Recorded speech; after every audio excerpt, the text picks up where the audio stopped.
pain in the game where it ain't personal, just game. Mm-hmm. You know what I'm talking about? I got Mac with me. You know what I'm talking about? The Zodiac Lyrical Midget, man. Oh no, this is lyrical. Man, how you know about that? Bro, I do my research. This is pain in the game over here, baby. You know what I'm Alright, talking alright. about?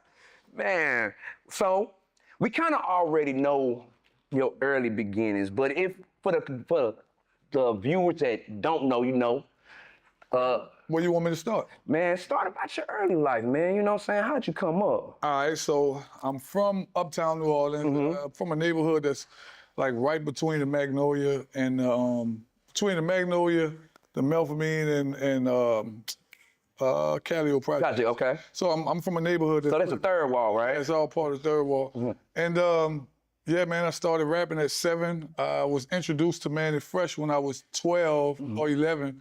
And he started working on my first project. So my first album is produced by the legendary Mannie Fresh. 1989, baby. 1989. Come on, fam. Come on, fam. I ain't know you was putting in work that long. I mean, I know they been around for forever, but you know what I'm saying? Yeah. Just meeting the young Mannie Fresh and becoming the legend that he has been. Yeah. So I'm gonna tell you, I knew Mannie was gonna be a legend from the day I met him. Like, he was just different. You know, everybody who are great, man, it's that it factor. That's something they have, and Mannie had it. He had an aura? No, just I mean, I didn't know that much about that because I was only 11 when I met him. I feel you. But I just knew that upon meeting him, he was sure of himself and he was sure of what he wanted to do, and creatively, he just was different. You know what I mean? He's definitely different, a different talent because he brought a new wave of a sound. You know what I'm saying? Right. I think Mannie issued in the southern sound of a DJ actually making beats. Mannie was a DJ. Right. So he knew what the crowd wanted to hear. He knew what sounds that resonated with the crowd. So I think that was his strength. That was his superpower. And if you sonically sound, I mean, it's like tapping into people's soul. It's like tapping into people's souls. So you know what I'm saying? Sure. You can't neglect that. So, you know. And that was the beginning. That's how I started. Man. Okay. I think around 96 I met P. 96 you met P? Yeah, I met P in 96 right after a meeting I had with actually some executive from Def Jam. And they were interested in signing me, but I chose No Limit because I wanted to stick out like a sore thumb. I didn't see nobody on No Limit that sounded like me, so I was like, yo, that's what I want to do. You had a different sound, you know what I'm saying? Of course, because you were actually kind of like lyrical raw with it. You know what I'm saying? You was very lyrical raw with it. More different than most that was on the team. Everybody had like a different kind of like flavor. And I think that's what made it unique. I think that's what made No Limit so great was the fact that everybody had their own little thing. Like, no two people on No Limit were the same. There was a gumbo. I think that was ingenious on P's part to bring those elements together. Well, he created a good gumbo. To have the audacity, I would say, to bring that together. When you say that word audacity, man, Yeah. you have to have some little bit of insanity Yeah, and got to. a lot of moxie in you, fam. So, you know, but tell me about Mac and Guns. Mac and Guns? Yeah, Mac and Guns. All right, so I started liking military movies, military toys, everything when I was a kid. My father's a Vietnam veteran. Okay. So my dad, I grew up watching him. He always wanted to take me to the movies to see Hamburger Hill, Full Metal Jacket, Navy SEAL, all of the military movies. So I was really into it. So by the time I met No Limit, by the time I met Master P and No Limit, I was already camouflaged. Man, what? You was already fit. Down since I was like 14. So, you know, this was me and my father's thing. We watched military movies. I always bugged him as a kid to buy me the little army man. Yeah, the little green, like a little army. I had them all over my room, you know. He probably stepping all over them. Yeah, little tank cutting my feet, stepping So I had the little tanks and stuff, and I just was really I always was just fascinated with that warrior spirit, right? And so in that, what did soldiers carry? Guns. It was just their sword. You know, Right, it right. was their version, the new version of a sword. So I started liking guns, not because I wanted to hurt anyone, but I liked the way they looked. I like the different kinds, you know, I was like that. So I started trying to collect them, buying different guns and whatnot. And yeah, so that's how I, you know, started liking guns. Okay, you know, shoot, I mean, we like our guns too, you know, I mean, not all do, but you know, we get down one from time to time when we have to, you know. It's always good to protect yourself. Yeah, and, man, and in this country, we have a right to bear them. There it is. Well, I don't right now because I'm on parole. But you know, hell, you know, when you get past what you get past, you know what I'm saying? We probably have to write to, you know, the governor or something like that. Yeah, we'll get all the rights back. That was my little thing with, you know, just watching my pops and respecting his service. Shell Shock was dedicated to, you know, my dad's military service. That's why I named that album that. That's the man, you know, so he was your inspiration. Yeah, in fact, on the album cover for Shell Shock, the jacket I have on is one of my dad's closest friends who died. He was a Vietnam War veteran with 2 Purple Hearts, but he ended up, you know, just dying later on in life.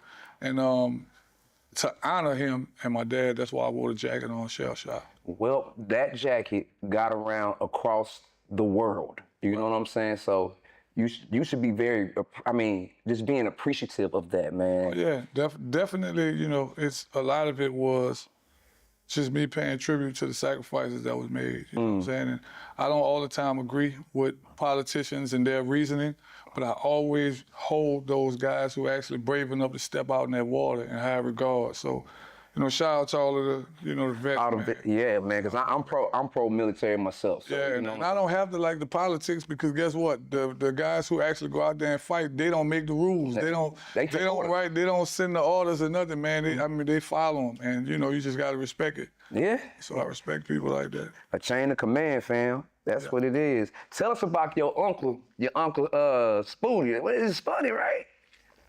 Sporty? No, your uncle, right? Your uncle.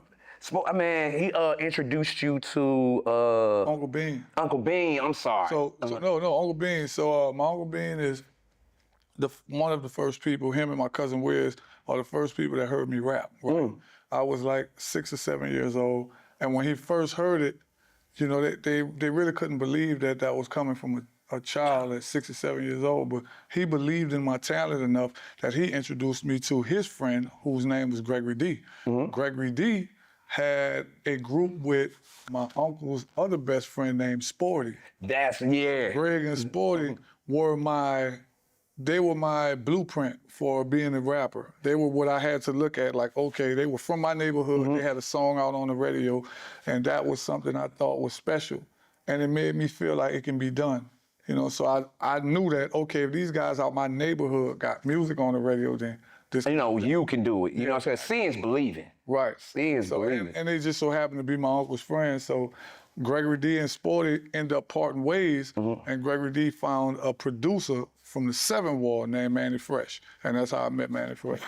Man, you see how the world works, you know what I'm saying? In full surface, you know? Yeah. So, you know, that's what's up, man. I would have to say, man, your No Limit style was something different at the time. Like, could you explain your style to today's style? Because, you know, your words still carry like the new school style.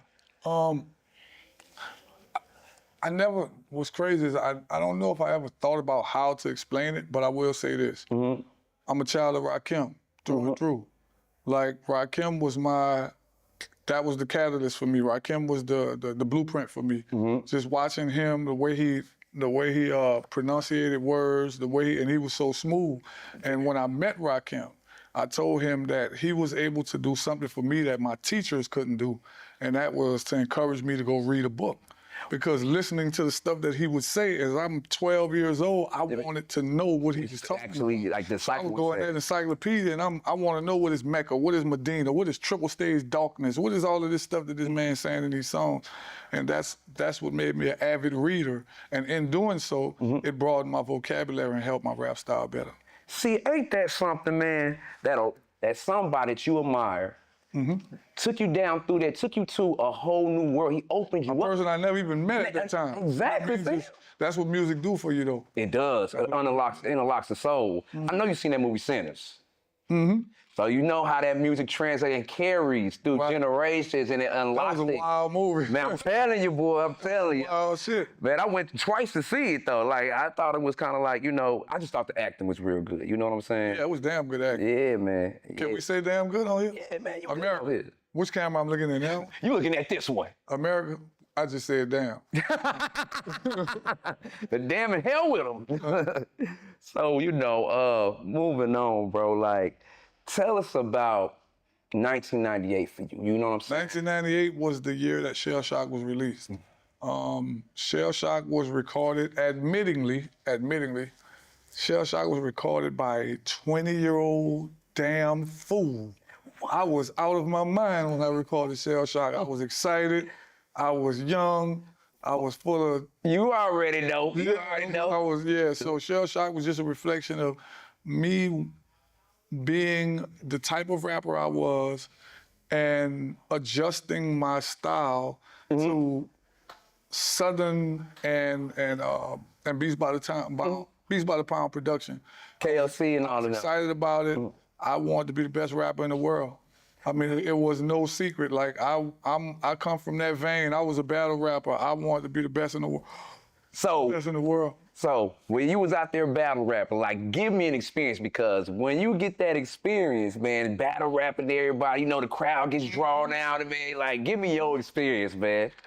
Well, at one time, when I used to be broke, I used to go in clubs when they have open mic nights, and that's what I used to do. Just go in there, get on the mic, and whoever I listened to out of the crew of guys that was there, who I thought sounded the best, I just went at them. And that's how I used to eat. You know what I mean? Hey, man. I got to get that 250 before I get up out of there.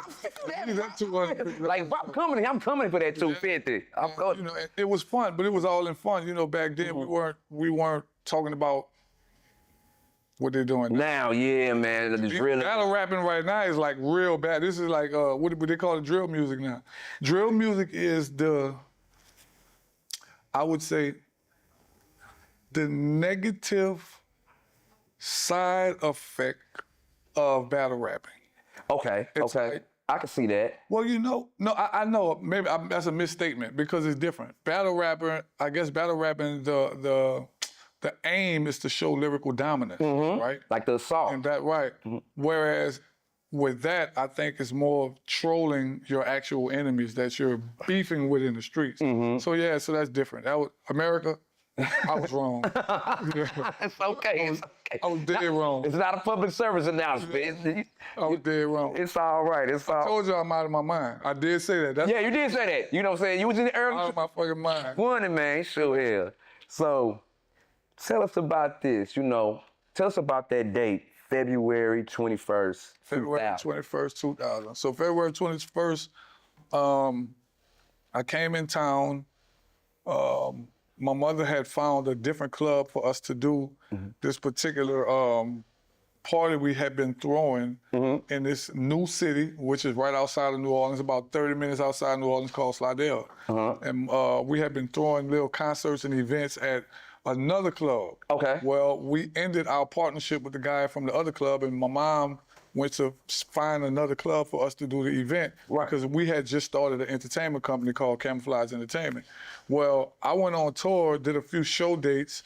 One of the last performances I remember doing was at Suge Knight's club in Las Vegas called 662. Yeah, 662. You know what I'm saying? I think that's a very famous club. I did that Thursday. Made it back to the city that Friday. Saturday, stayed home. Sunday, I left and went to Slidell. We get there, it was dark, it was smoky, it was crowded. I was with about 25 people. Somewhere a little bit after midnight, a commotion broke out on the dance floor, and I saw my brother in the middle of it, trying to break it up. I saw my brother, and that was my actual reason for even going to see what was going on. Right. You know what I mean? Trying to protect your brother. No other reason, because my younger brother at the time he was an LSU computer engineering student. He's not about no trouble. Right. You know what I mean? Nah, but he can fight. So it wouldn't have been good if one of them would have swung at him. He was gonna whip him. But you I had 25 people with you. So I looked and I went to go over there to go make sure my brother was okay. And as soon as I stepped toward the commotion, I heard a gunshot. Sounded like it was coming from my right. The commotion looked like it was this way. The shot looked like it was coming from that way. When I heard the gunshot, immediately I grabbed the female that was standing next to me. I pulled her to the ground. I said, get on the ground. And then I pulled my gun out.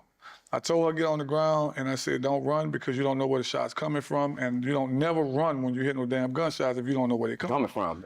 So we're on the ground, and I did the first of two dumb mistakes that I ever made. Well, no, three. I made three mistakes that sent me to prison. The first thing I did was pull my gun out, right? In this club.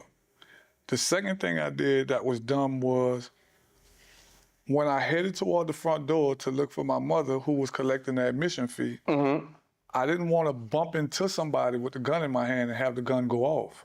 So what I did was held the gun over my head and scooted through the crowd with the gun held over my head because I know I'm 6'4".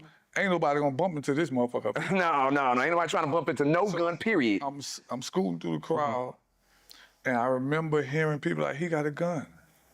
Unbeknownst to me, I'm just looking for Miles. I'm trying to make sure, at this point, I don't know who's shooting. I didn't see anyone get shot. I didn't see anybody on the ground. I don't know if I'm the target of the shooting. I don't know what's going on. Right. I'm just trying to find my mama. I don't know if this is a robbery, somebody trying to rob the front door. I just know I heard a gunshot in this dark, smoky club. So I go to the door, don't see Mom there, run out, go to the back, jump in the truck, Mom already in the truck. We go home. Okay. We get to my house in Baton Rouge, and a friend of mine who had been house sitting my two youngest brothers, one of which who was a cop now. My two youngest brothers were like 10 and 8. And a partner of mine from California was babysitting for me. He met me on the lawn. He said, Slim, detectives just called here. They're looking for you for a shooting. It was in that moment that I realized someone had been shot when I got to my house. Now, mind you, I heard a gunshot at the club. Right. But we all left out of there. Yeah, man, that's It normal. wasn't until I got to my house that I found out that someone was actually shot. So then, about, I would say, 15 minutes later, cops had surrounded my house. They was everywhere. They surrounded the neighborhood. They was all in my backyard. They was searching my swimming pool. They was everywhere. So like real SWAT stuff. Yeah. Like, yeah. So I was sitting in the room looking at all of it on the camera. My little brothers, the last memory I have of them before I left the streets was they were both asleep with the remote controllers to the PlayStation still in their hand. And I just looked at them. And then I walked out to the living room, and by then my dad had came in with one of the detectives, and he said, son, they looking for you. And I just stuck my hands out. And I said, I waive all my rights. Y'all can search everything. Y'all can do whatever y'all need to do. I don't got nothing to hide. Right. They took me to the interrogation room. The third and most, I would say, important mistake that I made was, at this time, the person who was shot is still living.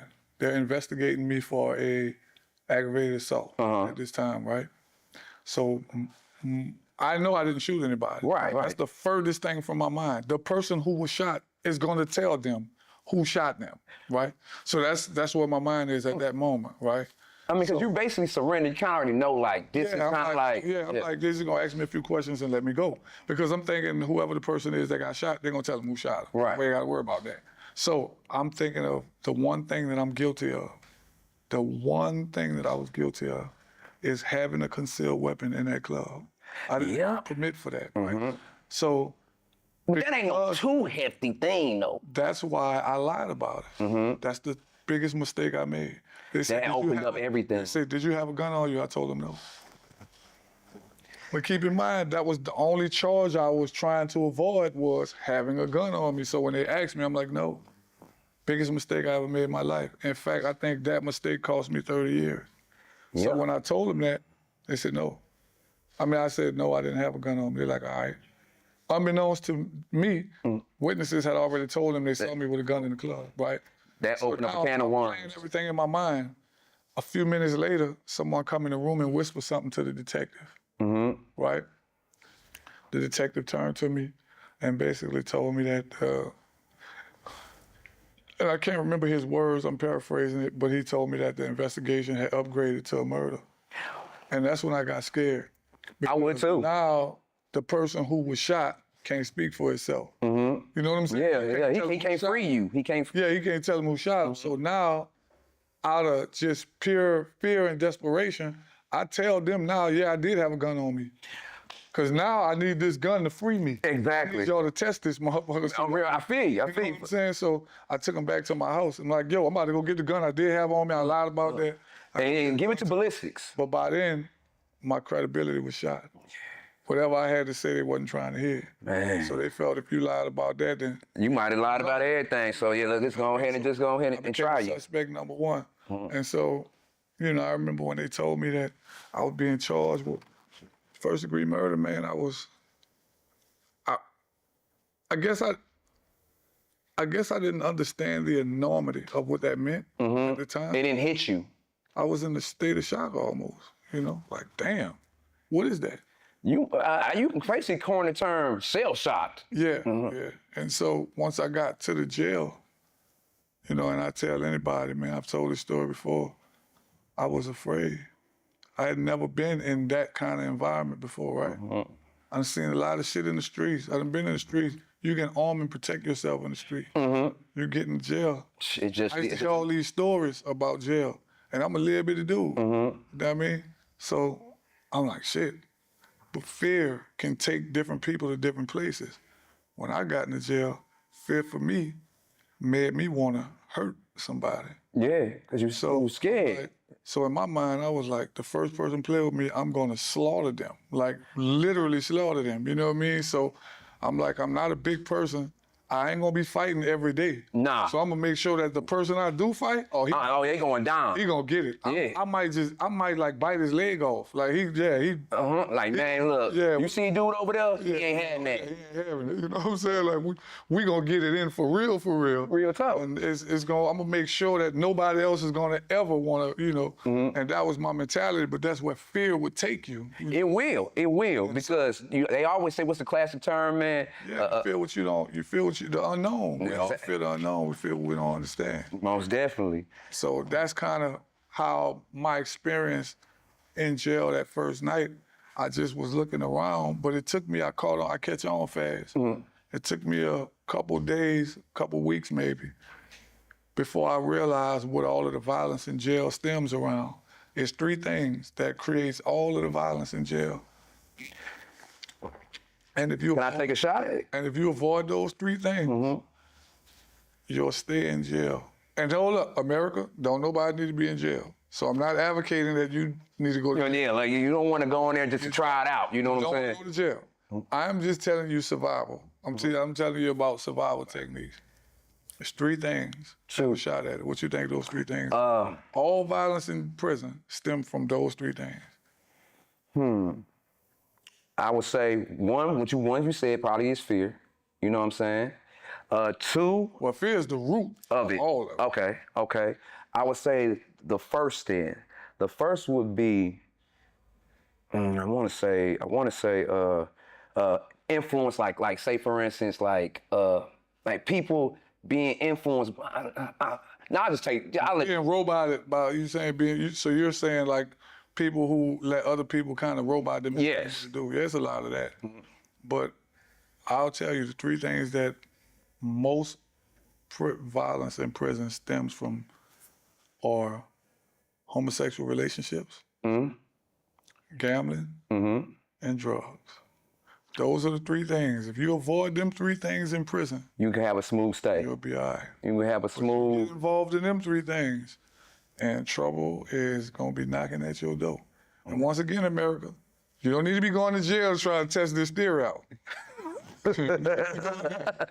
Because I'm pretty sure some people just keep repeatedly wants to go back. They just repeatedly want to go back and test this theory. Yeah, because some of these guys, man, it look like I ain't gonna lie, man, some of these cats be making me feel like they won't break in jail. Man, I swear to God. Break in the jail? Come on, bro. They won't break out, they won't break in. Come on, bro. Like, what are you fighting? What are you trying to prove? Type shit.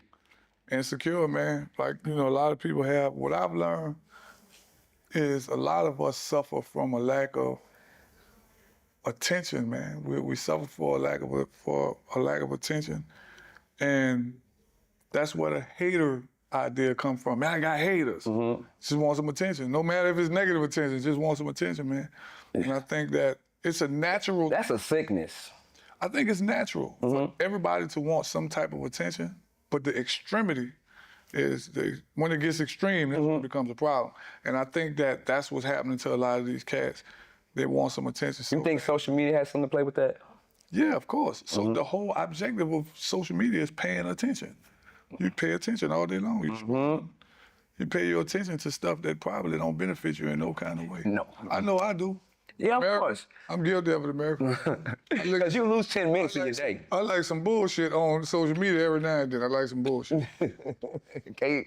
Hey, I think we all do. It's a pastime, man. You sitting around, ain't got nothing to do. 10, 20 minutes go by and escapes you. You know what I'm saying? But think about the concept of that, like having nothing to do. Just think about that. There's always something to do. Of course. And, I think that, I don't know what it is, man, but I just think that, boy, a number was done on us psychologically. And I think that's... Willie Lynch? That might be part of it. It's just, man, I think our value system, I think sometimes is misdirected. Okay. I think, including myself. And I'm gonna say, America, I'm saying that everything that I'm telling you is I include myself. Of course. I'm not immune to it, you know what I mean? I'm not the exception to the rule. I'm just a person that acknowledges it. You know what I'm saying?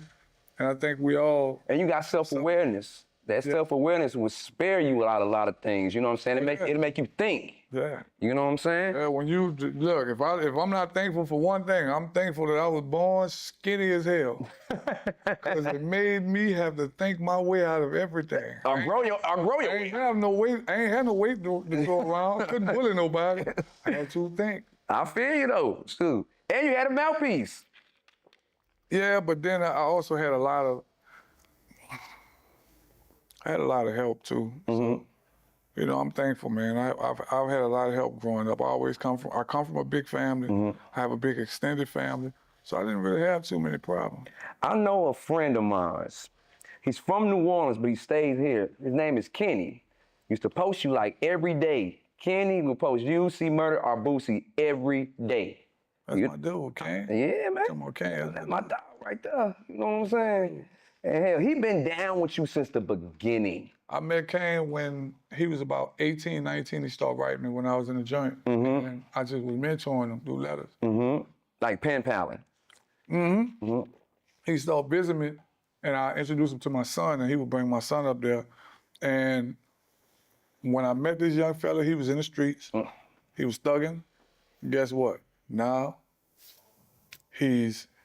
Life change, grew up. Totally changed person. You know what I mean? He's a homeowner, owns multiple houses actually. He's doing very well. He been married, you know what I mean? He got a good family, he raised his kids. Good dude. So, and I don't take no credit for that. It's just, I think that my situation gave him an opportunity to see somebody go through it. And I think that kind of helped him. You know what I mean? I think that situation pretty much helped him avoid it. You know what I mean? Because Kenny, I know you, my boy. So yeah, I feel that. I feel that. I think sometimes you got to see somebody. You know what I mean? You got to see somebody you can relate to going through something, and how they deal with it. And I think that can be inspirational. It is. It damn sure is. Like I didn't have nobody to teach me about how jail go. I had to You figure that shit figure that out on just, man, by experience, by trial and error. in real time. Look, my first day there, some dude walked past me like, yeah, Mac, I'm feeling your music in that world. He dapped me off. As soon as he walked off, in my mind, I was like, I gotta kill him. I gotta kill him. He playing Because he plotting on you. That's how you He felt. playing He game. plotting on me. Like, he playing game. You know, I had a guy standing in front of the cell that I was supposed to go to, was up there, big old white guy with long hair. I'm just plotting. I'm like, yeah, I'm gonna throw him over the balcony. So another dude walked by, he's standing at the TV with no shirt on. I'm like, yeah, he must be the bully of the till. I'm gonna deal with him first. He just don't know. I'm gonna, you know, in my mind, I'm like, I'm gonna hit this dude with that iron so many times. That's what I'm thinking in my mind. But I mean, you gotta have your escape plan. Fear. Yeah. But that's what fear takes. Man, it took me about a couple weeks and I realized, All this is created in my head. if you mind your business, you all right. And leave the fuck alone. Stay away from them 3 things, you good. Man. Okay. Fast forward. Let's fast forward, let's say 20 years. I'm not sure of the date, but was it February 22nd, 2021? So February 22nd, I was granted clemency, which means I was granted an early parole date. So the early parole date came on June 22nd. So on February 22nd, I was granted the early parole date. Right. June 22nd, I went up for parole, and I made it out. So this is the weirdest shit. Normally, when I was in the prison, I worked in a department. The last 7 years, I worked in a classification department, who handles all of the paperwork for the prison, right? Hold all of the records, all of that stuff. So I know the process of how and what it takes for someone to get bled out of the system, right? Man, it normally takes sometimes a week or 2 for somebody to get bled out of the system, right? So I'm in, Took you like 4 or 5 months, didn't it? no, watch this. I go up for parole. I've known guys that waited like a month to go home. Right. Go up for parole, you make parole, and you're waiting like 2 weeks, 3 weeks, 4 weeks to go home. So I was in work release when I went up for parole.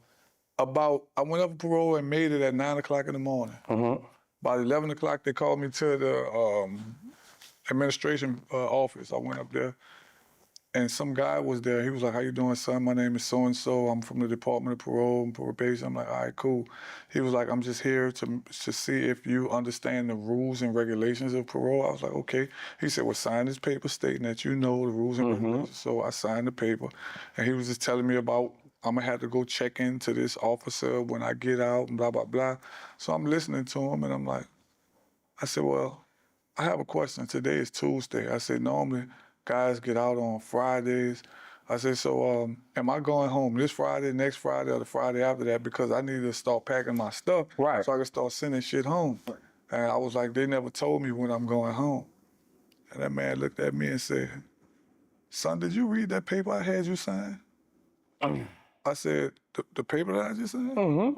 He said, Yeah, that paper. he said, go read that paper, son. And come back and see me. He said, that's your release papers.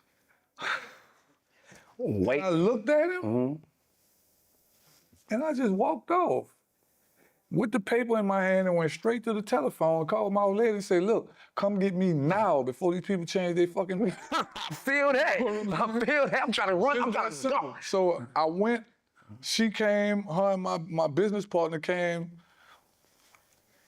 I made parole at 9. Talked to this man at 11. At 1 o'clock in the afternoon, I was walking around the streets of New Orleans like an alien. Because everything has Everything changed. had to change. I was just looking around, man, like, what the fuck is this? Everybody's like this with a phone to their phone. We went to They ain't even paying attention where they going. we went to a restaurant to eat. They got 4 people at the table. They all like this. I'm like, What's going on here? so I'm looking around. I went to Target with my wife, and we walked past the ramen noodles. She told my daughter, there go the noodles right there. I didn't know she was talking to my daughter. Right. Talking, she was so talking, my really talking to you. She was talking to my daughter. Okay. But my reaction was, no motherfucking noodles. I've been eating noodles for the. So I turned around and they had a bunch of people looking. So I took a few more steps and she said, you want these pajamas, baby? And I looked at them.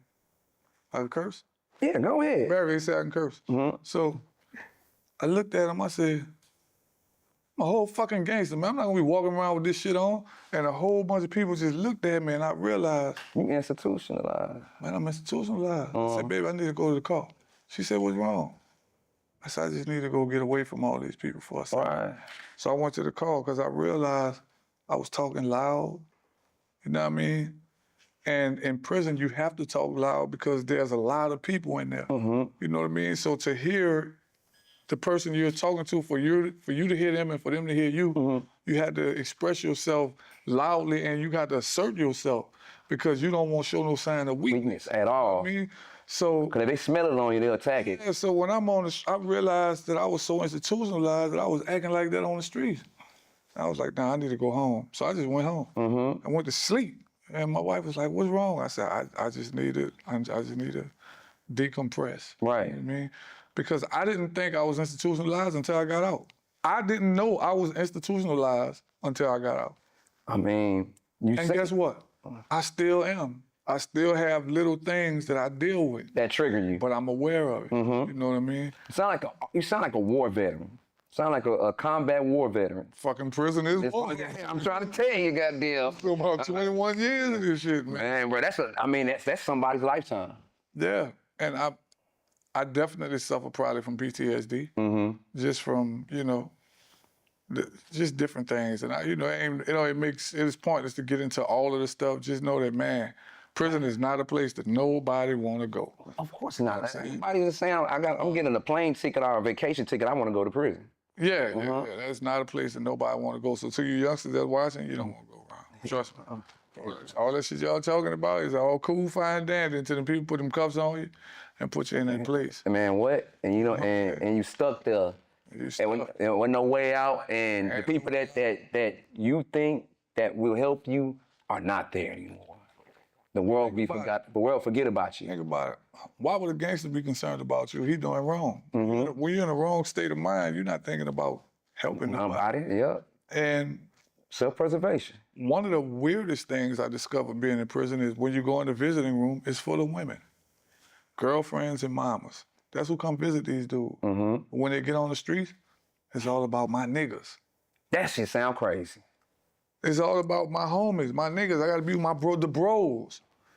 Dude, in that visiting room, I saw nothing but women, bro. Women was carrying these dudes, bro. And sometimes to their own detriment. Because you got guys that take advantage. You got guys that take advantage of it. You got that and everything. I watched dudes call their mama and ask their mama for money, telling their mama that the people not feeding them, the people not giving them clothes. But the truth is he on drugs. Or gambling. And he got one of these officers bringing him. So I saw all of that. And I'm just like, man, how could you pick up that fucking telephone and connive and call your mama, bro? Your mama that comes to visit you, that sends you money and do all this, and you trying to tell me that you're in prison for a crime you didn't do? Get the fuck out of my face. Hey, what? You know what I'm saying? Because if you'll do that to your mama, nigga. What you do to me? What you'll do, yeah, man. So this is the kind of mindset, sick minds you're dealing with in that kind of environment. Not all, because they also had some good brothers that really was bettering themselves and preparing themselves to get out. Making sure they were prepared to get on them streets. Yeah. But man,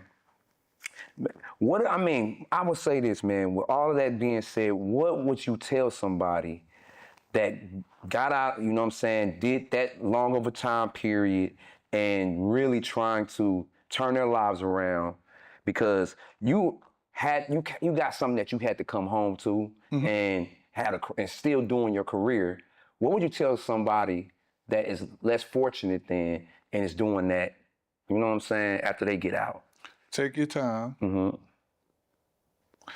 Pay attention. You don't know everything. forgive yourself. Mm-hmm. Give yourself some fuck up room. Right. Cause you gonna fuck up. You're gonna make mistakes. You know what I'm saying? You forever gonna make a mistake here. You're gonna make mistakes because the world has changed so many times. Mm-hmm. And you just getting out. It's a new world to you. I had to relearn everything. Man, I didn't know that this was your lifeline. I didn't know this. I thought this was just a phone. Shit. I see people come into prison that work in the prison with a phone, they're the phone. Mm-hmm. I didn't know that your bank account, your bills, your everything is on this damn phone. I didn't know that. You lose that phone for 5 minutes, people go crazy. Man, if my wife, look, I don't even know how to check. I ain't gonna say I don't know. Mm-hmm. I'm still not used to checking emails. That's why when it comes to business, I give everybody my wife's email address because she's gonna take care of it and make sure the business get handled because I'm still not used to checking emails, DMs. Man, I have celebrities been in DMs. Man, I need a feature. Look, I've been to find out 6 months later. I'm looking at them like, oh man, they done moved on. They don't want to no more. You know what I'm saying? They probably album done dropped already or something. Yeah. And that's the kind of stuff I done had to deal with since I've been home. And I'm gonna tell you, when I first got on stage, when I first got out of prison and got on stage, that shit was like sensory overload. Cause so many people around, so much stuff going I walked on. on stage, the first show when I got out of prison, they had about 20,000 people in the crowd. And I was just looking like, what the fuck is this? You see this sea of people out here. You know what I'm saying? I just got out of this cell or this dorm with these dudes, the same dudes I've been looking at for the last 10 years. Oh my God. So Yeah. I'm like, man, I gotta go sit down. So the promoter, he went and talk to my, the promoter that was over the tour, he went and talk to my business partner, was like, man, what's up with Mac? Man, it took me like 2 or 3 shows for me to shake all the way in it, for me to get back in that zone again. Reacclimated. Yeah, I just wasn't, I was off, my energy was like off, you know what I mean? 'Cause I didn't know. It's okay, man. Shoot here. I mean, you here now. Like, how was your show? How was your show? But tonight, Tonight.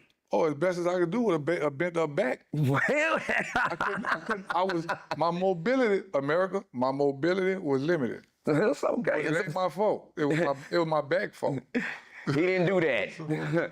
Did I do it? No. No, at all. Well, Some ice hot product can go ahead and slap on it and make it. the ice, look, I got a patch on right now. It ain't working. It ain't working. It ain't activated. It ain't heating up. It ain't cold right now. I got one on now. I got the back brace. Ain't working. Oh man, I'm hit. It's all ball. It's all I ball. think in about a week I should be straight. Okay. Because normally this been happening periodic, but I'll be all right. Okay, so I asked my guests, we about to go ahead and wrap it on up, but I asked all of my guests this, you know what I'm saying? Everybody gets this question. You gotta go through some pain to get to some game, which coins this show. Of course. So I'm asking you, what was your pain in the game moment? What was my pain in the game moment? Man, that's a deep question. Man, and I'm normally prepared for any question. So I would say that if I had to point to a singular thing, because I think there was multiple pains in my game over the course of time, but definitely dealing with prison was definitely a pain that eventually gave me the gain that I wanted to help others and help others prevent going through what I went through. And as a result, me and my wife got a law passed in Louisiana to stop song lyrics from being used against artists. That is the game. That's major. That was the game. And we're not just stopping there. We got it passed in Cali. It's been passed in Louisiana. You going nation. I went to New York 2 weeks ago to go lobby for it out there. And we trying to get it passed everywhere because song lyrics were heavily used against me, wrongfully used. So I think going through it was the pain. To be able to be the voice, which is the game. My boy, you got one hell of a story, fam. And you sowing that, or going through that, and seeing your seed blossom, Mac, it's an honor to shake your hand, Pleasure man. to meet you too. Yes, sir, man. I promise you, and Oh, wife just asked me was I still recording. It's all good. It's all good. Yeah. But if you got any shout outs to give some shout outs. I want to say, look, shout out to whoever made this piece right here, because it's something serious. Chris the Jeweler. The pain for the game. Shout out to you brothers for what y'all doing. And man, shout out to everybody that's helping people out here in this world. And yeah, no shout outs for the suckers. We're gonna stay sucker free off the top, always. Believe that. You know what I'm saying? Yeah. The game is to be sold, not told. Like, share, subscribe, and we out this thing.